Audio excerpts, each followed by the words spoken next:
Good evening guys, ayan, naka 45 tons tayo ngayon. Ito na lang natitira sa ating bag portion, sa ating lambat guys. Kita nyo naman, classification, no? Daming tuna, yellowfin, skipjack, ayan, halo-halo siya. So, naka 45 tons tayo ngayong araw. Thank you Lord, nakabawi-bawi tayo. At, ayan, nakabawi-bawi tayo ngayong araw.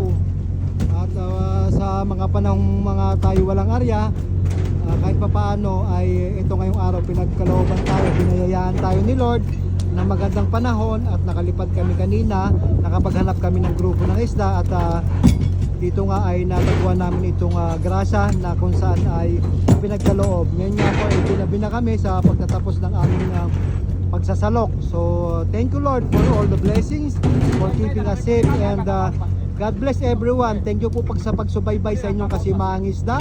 Patuloy po sana kayong mag-follow, mag-share, like, and comment sa aking mga vlog guys. So, thank you guys. At sabi nga, original is always the best. Huwag po tayong tumangkilik doon sa mga content creator or digital creator or vlogger na nagnanakaw or walang kanilang sariling content. Kaya dito po tayo sa legit na legit. Ang inyong kasimahang isda. Original is always the best. Kitang-kita nyo naman, oh, mga hinuhuli namin guys. Ayan.